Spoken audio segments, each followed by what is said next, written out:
오늘은 맥주 감사 주일로 지킵니다.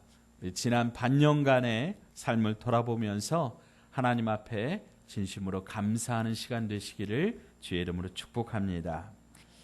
2010년 일본의 오하라 미스요라고 하는 그 여자 변호사가 쓴 그러니까 당신도 살아라고 하는 제목의 그러한 책이 있습니다. 다음 장면 화면 좀 넘겨주세요. 그녀는 중학교 때 전학을 갔는데 전학 간 학교에서 이지매를 당합니다. 그러니까 왕따를 당한 거지요. 그러는 이 왕따를 견디지 못하고 그만 자살을 시도하게 됩니다. 배를 5군데나 찔렀으나 다행히 죽지 않고요. 결국 학교를 그만두고 폭주족과 어울리는 그런 소위 말하는 불량 청소년이 되었습니다. 그러다가 16살에 일본의 깡패 집단이죠. 야쿠자 그 두목의 아내가 됩니다. 너무 어린 나이에 두목의 아내가 되었기 때문에 역시 야쿠자 세계에서도 인정을 받지 못하고 따돌림을 당합니다. 그녀는 등에 문신을 새기기까지 하면서 이 야쿠자 조직에서 살아남으려고 그렇게 애썼지만은 결국 6년 반의 결혼 가운데 이제 두목에게 버림을 당하고 이혼을 하고 맙니다. 그 뒤에 술집 접대부가 되어서 더 이상 떨어질 나락이 없을 정도로 그렇게 떨어진 타락한 삶을 살다가 그녀의 나이 22세에 우연히 길가에서 어렸을 때 자기를 귀여워하고 예뻐해 주시던 아버님의 친구분을 만나게 된 겁니다.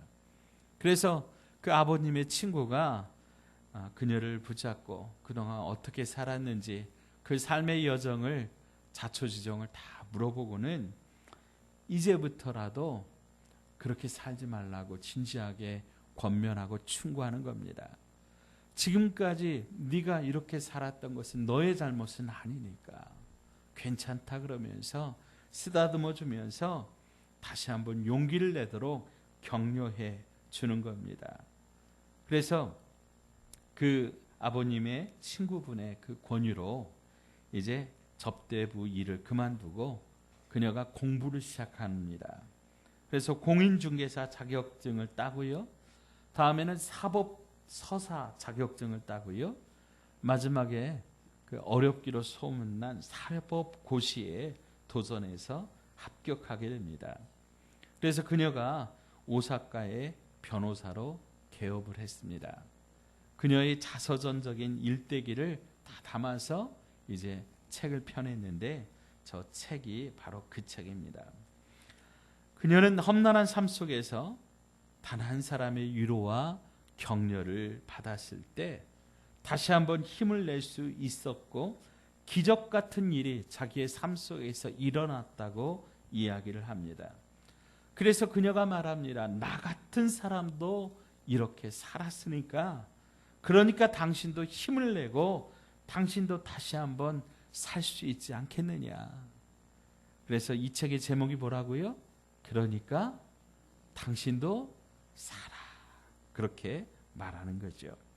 사랑하는 여러분, 인간은 이처럼 삶의 위기 속에 정말로 자신을 이해해주고 인정해주며 격려해주는 단 한 사람만 만나면 그 인생이 달라지는 것입니다. 하물며 좋은 사람 한 사람만 이렇게 만나도 이런 변화와 역사가 일어나는데 저와 여러분이 우리를 진정 사랑하시고 돌보시고 붙드시는 사랑의 예수님을 진정 인격적으로 만나게 되면 우리 자신 본인의 인생뿐 아니라 우리 가족과 가문을 그리고 교회와 열방을 변화시키는 놀라운 축복의 사람이 될 줄로 믿으시기 바랍니다. 오늘 우리는 본문 속에서 자신뿐만 아니라 나라와 민족의 큰 시련과 위기가 닥쳤을 때 하나님을 의지했던 그 사람을 만나게 됩니다. 그 이름은 아사 왕입니다. 그 뜻은 치료하는 사람, 회복시키는 사람, 그런 의미가 있습니다.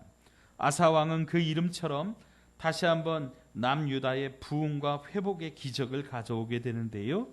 오늘 아사 왕이 어떻게 회복을 이루었는지 함께 살펴보면서 우리를 향해 말씀하시는 하나님의 음성을 함께 듣기를 원합니다. 먼저 본문의 배경을 살펴보자면요. 아사 왕은 남유다 왕국의 제6대 왕입니다.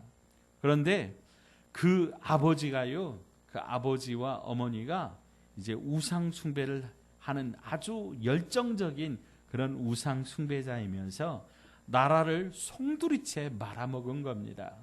그래서 나라가 쫄딱 망한 상태에서 이제 아사 왕이 껍데기만 남은 왕으로 그렇게 물려받게 된 겁니다. 그런 아사 왕이 이제 40년 동안 정직하게 나라를 잘 다스리면서 나라를 회복시켜 가는데요. 특별히 우상 숭배에 대해서 아주 철저하게 개혁하였습니다. 심지어는 자신의 어머니가요, 우상 숭배를 가장 앞장섰던 그런 사람이었거든요. 그러자 그 태후의 자리에서 어머니의 저기를 끌어내려서 폐위시킬 만큼 그렇게 단호하게 철저하게 하나님 제일주의로 살려고 했던 그런 사람입니다. 자, 그런데 그의 인생에 있어서 사면초가와 같은 위기가 닥쳐옵니다. 구스, 오늘날 에티오피아입니다. 이 구스에 100만 대군이 쳐들어온 겁니다. 여러분, 지금도 100만 명 하면 대단한 숫자인데요. 지금으로부터 2900여 년 전에 100만 명 하면 정말 무시한 거지요. 그리고 특별히 병거 300대를 거느리고 왔다 그러는데요. 이때 당시 이 구스의 병거, 그러면 여러분 혹시 영화에서 보셨을 겁니다. 큰 코끼리가 끄는 그런 전차를 혹시 보셨을까 봅니다. 이 엄청난 코끼리가요, 사람들 탁 한번 발로 차버리면 그 사람들 맥도 못 추고 그냥 넘어지는 거죠. 그 코끼리 군대가 끄는 300대의 전차가 있었다라고 하는 거예요. 이거는 정말 최고로 강한 무기고 그 누구도 당할 수 없는 그런 무기였던 거죠. 사랑하는 여러분, 제가 서두에 말씀드렸듯 아사 왕은 철저한 여호와 신앙으로 살았던 사람입니다. 그런데 왜 이런 어려움이 닥쳐왔느냐라고 하는 거죠. 간혹 그런 말씀하시는 분들이 있습니다. 예수를 믿는데 왜 가정에 어려움이 생기는가?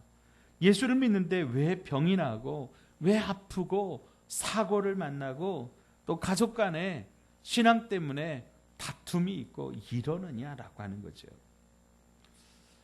여러분 어떻게 생각하십니까? 예수님 믿으면 잘 돼야죠. 축복받아야죠. 근데 왜 어려움이 생기느냐라고 하는 거죠. 그런데 여러분, 성경에는 우리 예수 믿는 사람들이 예수 믿는다 그래서 고난을 당한다고 돼 있을까요? 안 당한다고 돼 있을까요? 어떻게 생각하세요? 성경적인 관점은 우리가 예수를 믿을 때 고난이 있다라고 하는 거예요. 그러면 왜 도대체 무엇 때문에 하나님 우리에게 고난을 허락하시느냐라고 하는 거죠. 야고보 사도는 말할 수 없는 환난과 시련 속에 어려움을 겪는 초대교회 성도들에게 이렇게 권면합니다. 야고보서 1장 3절로 4절의 말씀입니다. 이는 너희 믿음의 시련이 인내를 만들어내는 줄 너희가 압니다. 인내를 온전히 이루라.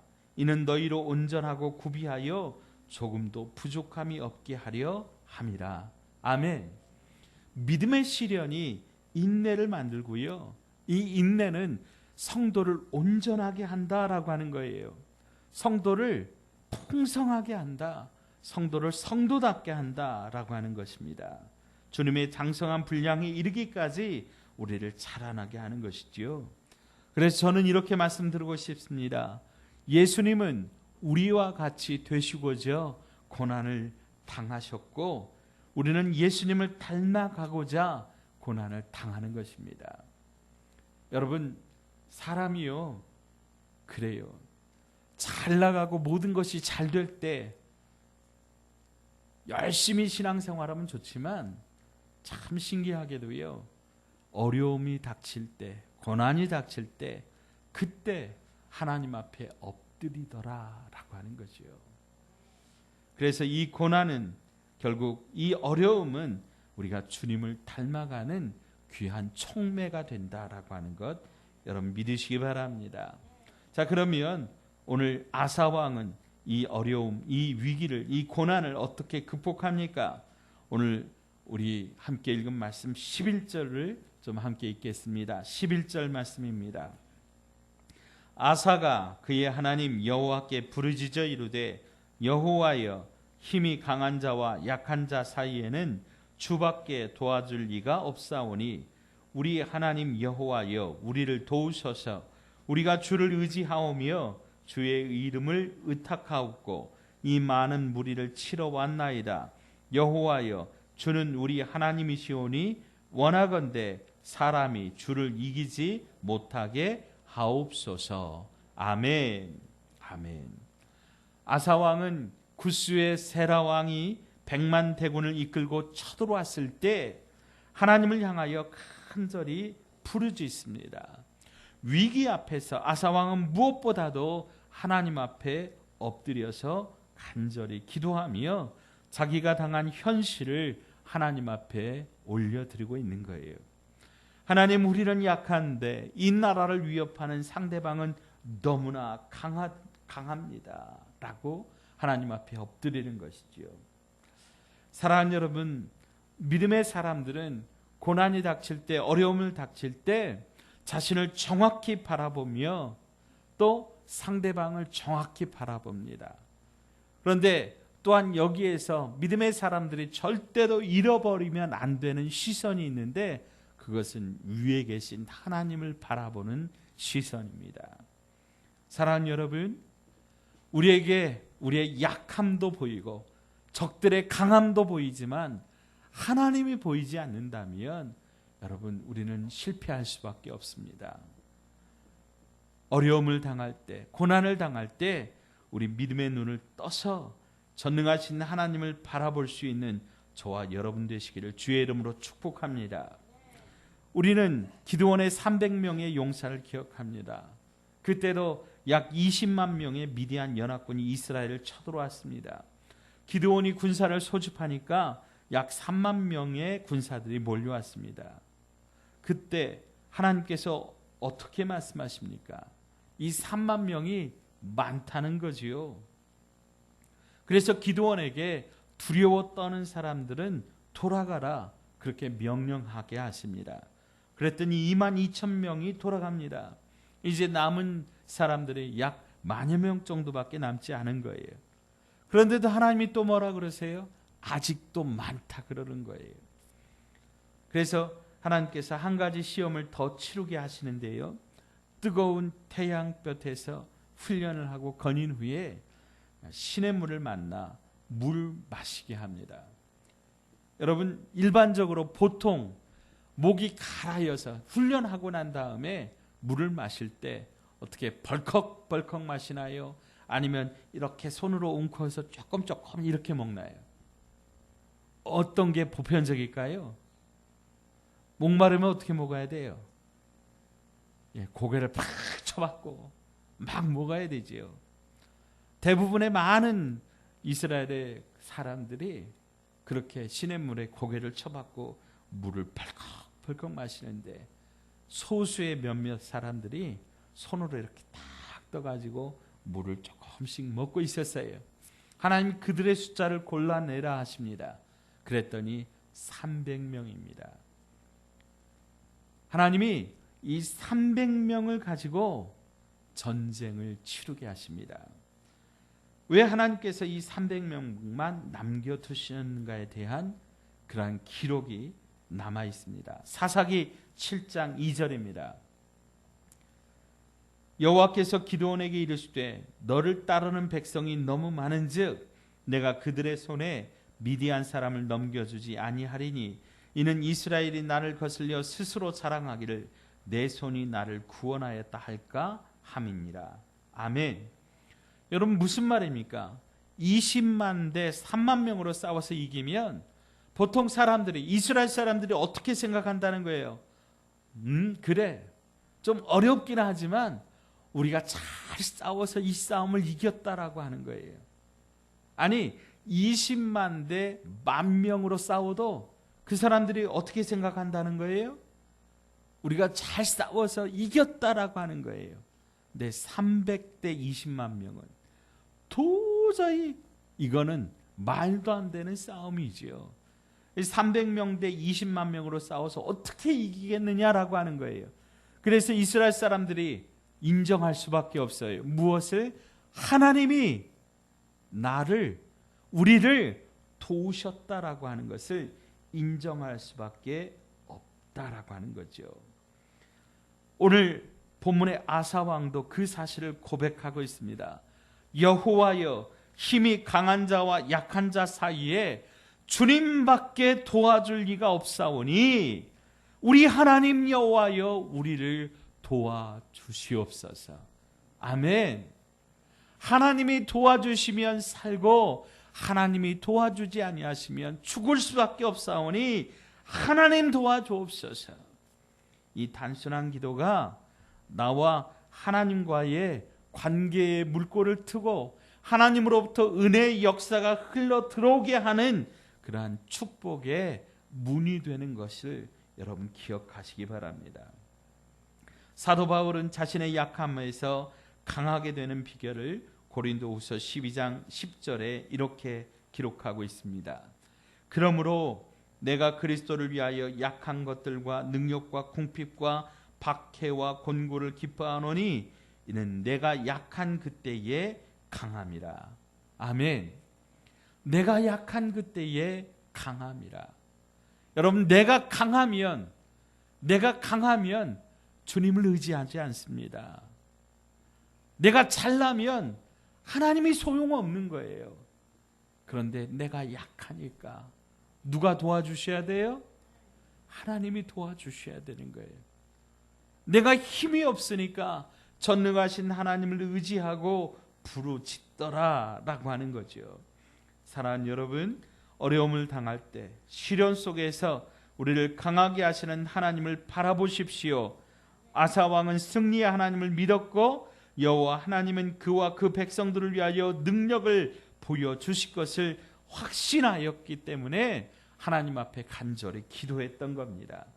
그의 기도는 자신을 낮추고 하나님의 능력과 권능을 요구하는, 부르짖는 그러한 기도였다라고 하는 겁니다.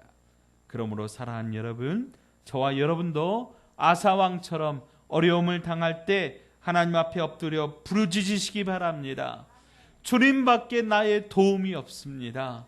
내가 약할 때 강함 되시는 주님, 약한 자와 강한 자 사이에 주님밖에 나를 도와줄 분이 없사오니 주님 나를 도와주옵소서. 그렇게 기도하시는 저와 여러분 되시기 바랍니다. 자, 두 번째로 주님의 이름을 의탁하고 기도하고 있습니다. 여러분, 우리는 어려움이 올 때 무엇을 붙잡습니까? 어떤 사람은 도울 힘이 없는 인생을 의지합니다. 또 어떤 사람들은 자연을 의지하기도 하고요. 어떤 사람은 행운에 기대어 보기도 합니다. 그러나 여러분, 가장 확실한 피난처, 가장 확실한 우리의 도움은 우리 하나님이신 줄로 믿으시기 바랍니다. 하나님의 이름을 부르며 기도하시기 바랍니다. 여호와, 야훼, 아도나이, 이 이름은 창조주 스스로 계신 분이라고 하는 의미입니다. 그래서 하나님이 무엇이든 어떤 일이든 창조하실 수 있다라고 하는 것을 말씀하고 있습니다. 하나님이 아무것도 없는 상태에서 빛이 있으라 그러니까 빛이 있었고, 하나님께서 물이 생겨라 그러니까 물이 생겼고, 동물과 식물이 생겨난 것처럼 아무것이 없을지라도 하나님이 역사하시면 그곳에서 응답이 창조되는 줄 믿으시기 바랍니다. 그래서 우리는 여호와 하나님의 이름을 불러가며 기도해야 된다라고 하는 거예요. 여호와 이레의 하나님, 여호와 니시의 하나님, 여호와 라파의 하나님이 우리에게 승리를 주시고 우리에게 예비케 하여 주옵시고 우리를 치료하신다라고 하는 거죠. 백만 군대가 아사를 감싸듯 우리의 삶 속에서도 여러 질병과 인간관계의 어려움 등 부부관계 또 물질의 문제 등 정말 많은 어려움과 고난이 우리를 괴롭힙니다. 그때마다 하나님의 이름을 부르시고 하나님의 이름을 불러 간절히 기도하시면 그 이름 앞에 마귀는 두 손 들고 혼비백산하여 도망하는 줄 믿습니다. 여러분, 우리가 예수님을 믿고 받은 축복 중에 하나는 그 이름을 사용할 권세를 받았다라고 하는 거예요. 사도행전 3장에 보면 나면서부터 평생 동안 걷지 못한 안진뱅이가 있었습니다. 그는 할 수 있는 일이 구걸밖에 없었기 때문에 성전 문 앞에 앉아서 하루하루 구걸하면서 그렇게 간신히 생명을 이어가던 사람입니다. 그런데 그 모습을 기도하러 성전에 들어가던 베드로와 요한이 물끄러미 지켜보다가 그에게 다가가 이렇게 말합니다. 사도행전 3장 6절로 10절입니다. 베드로가 이르되 은과 금은 내게 없거니와 내게 있는 이것을 내게 주노니 나사렛 예수 그리스도의 이름으로 일어나 걸으라 하고 오른손을 잡아 일으키니 발과 발목이 곧 힘을 얻고 뛰어서서 걸으며 그들과 함께 성전으로 들어가며 걷기도 하고 뛰기도 하며 하나님을 찬송하니 모든 백성이 그 걷는 것과 하나님을 찬송함을 보고 그가 본래 성전 미문에 앉아 구걸하던 사람인 줄 알고 그에게 일어난 일로 인하여 심히 놀랍게 여기며 놀라니라. 아멘. 사랑하는 여러분, 성전 미문 앞에 앉아있던 그가 무엇으로 어떻게 일어났습니까? 나사렛 예수 그리스도의 이름입니다. 그러므로 여러분 앞에 어떤 어려움이 있든지 간에 예수님의 이름을 불러 아뢰면 오늘 동일하게 우리 가운데도 일어나게 되는 역사가 나타날 것입니다. 여러분, 여호와 하나님의 이름을 외쳐 부르십시오. 예수 그리스도의 이름을 외쳐 부르십시오. 보혜사 성령님의 이름을 외쳐 부르십시오. 그러면 만왕의 왕이신 주님께서 역사하시고 응답하십니다. 믿으시기 바랍니다. 자, 마지막으로 세 번째, 사람으로 주를 이기지 못하게 하옵소서. 자, 따라서 하십시다. 사람으로 주를 이기지 못하게 하옵소서. 아멘. 이 기도는 하나님의 위대하심을 보여달라고 하는 기도입니다. 구스의 왕 세라의 100만 대군이 지금 남유다를 쳐들어왔지만 아사 왕은 이것이 지금 하나님의 백성을 쳐들어온 것이니까 하나님을 대적하는 것으로 여기시고 하나님이여 이 전쟁에 개입하여 주시고 역사하여 달라고 간절히 기도하고 있는 것입니다. 대한민국과 미국은 상호 방호 조약이 체결되어 있습니다. 이 말은 곧 우리나라가 누구로부터 침략을 당하거나 전쟁을 하게 되면 미국은 자동적으로 이 전쟁에 참여하게 된다라고 하는 말입니다. 그러면 어떻게 됩니까? 만약에 저 북한이 혹은 중국이 혹은 러시아가 일본이 우리나라를 얕보고 쳐들어오게 되면 여러분, 저들은 한번 생각해 봐야 됩니다. 대한민국 뒤에 누가 있어요? 미국이 있어요. 그러니까 이 대한민국뿐만 아니라 미국과 상대할 각오를 하고 이 전쟁에 들어와야 된다라고 하는 거예요. 마찬가지입니다. 지금 아사 왕은 하나님께서 지금 이 나라의 진정한 통치자이시고 이 나라의 왕이시니까, 이 나라의 주인이시니까 하나님 싸워주세요. 하나님 절대로 사람이 주를 이기지 못하게 하옵소서, 그렇게 기도하고 있는 겁니다. 자, 그러니까 아사 왕은 자기가 누구 편이라는 거예요? 하나님 편이라는 거예요. 하나님이 누구 편이라는 거예요? 내 편이라고 하는 거예요. 바로 이 신앙 고백에서 이러한 기도가 나온 겁니다. 사랑하는 여러분, 사람이 주를 이기지 못하게 하옵소서. 오늘 저와 여러분에게도 이 기도가 동일하게 능력으로 나타나기를 원합니다. 근데 우리가 이 기도를 사용하려면 내가 누구 편이어야 돼요? 하나님이 누구 편이어야 돼요? 근데 우리는 간혹 그래요. 예배당 안에서는 하나님이 내 편이신 것 같아요. 그죠? 근데 예배당 밖을 딱 나가면 하나님하고 나하고 굉장히 먼 것 같아요. 나에게 무슨 소원이 있으면 하나님 내 편이시라고 그러면서 하나님께서 내게 원하시는 것이 있어요. 하나님께서 나에게 요구하시는 것이 있으면 하나님은 내 편이 아닌 것 같이 그렇게 외면하는 경우들이 종종 있다라고 하는 거예요. 여러분, 우리가 이 기도를 드리려면 우리는 우리 자신의 정체성을 확인해야 돼요. 나는 누구인가? 나는 누구 편인가? 하나님은 누구 편인가? 나는 누구 손을 붙잡고 있는가? 여러분, 그것을 확인해야 된다라고 하는 거죠. 자, 그러면 어떻게 되었습니까? 아사왕의 기도에 대한 하나님의 응답입니다. 우리 12절부터 15절 말씀입니다. 여호와께서 구스 사람들을 아사와 유다 사람들 앞에서 치시니 구스 사람들이 도망하는지라.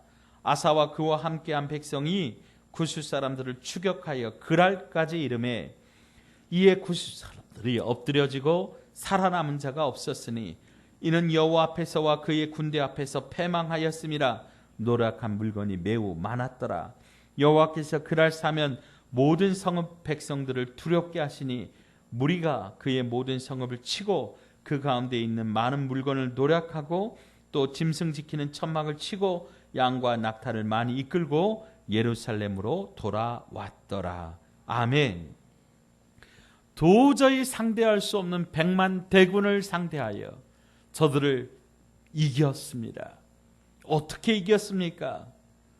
아사 군대의 싸움이 힘겨운 전투, 힘겨운 전쟁이 아니라 오히려 하나님으로부터 능력을 받아 엄청난 구스의 군대를 쉽게 물리치는 쉬운 전쟁이 되었습니다. 중요한 것은 지금 유다 백성과 구스 안의 전쟁은 유다 백성들만의 전쟁이 아니라 하나님께서 개입하시는 하나님의 전쟁이었다라고 하는 겁니다. 그 하나님의 전쟁을 누가 어떻게 이끌어냈습니까? 오늘 아사왕의 간절한 기도에서부터 출발하고 있다라고 하는 겁니다. 말씀을 맺습니다. 오늘 이 자리에 오신 여러분 중에서도 겉으로는 웃고 있지만 여러 가지 어려운 문제들 때문에 힘들어하고 아파하시는 분들도 있을 겁니다. 우리가 이런 어려운 상황 속에서 어떻게 승리하며 믿음을 지킬 수 있습니까? 여러분, 이 아사왕의 기도를 기억하시기 바랍니다. 어려움이 닥칠 때 하나님 앞에 전심으로 나아가 간절히 부르짖어 기도하시기 바랍니다. 하나님, 나를 도와주십시오. 나는 약합니다. 그러나 저들은 강합니다. 약한 자와 강한 자 사이에 나를 도와주실 분은 주님밖에 없사오니 주님, 주의 이름을 의지하여 간절히 기도하오니 사람이 주를 이기지 못하게 하옵소서. 주님, 나의 편이 되어 주십시오. 내가 주님을 붙잡겠습니다. 그렇게 기도함으로 승리하여 주님께 영광 돌리는 우리 주의 백성들 다 되시기를 주님의 이름으로 축원드립니다.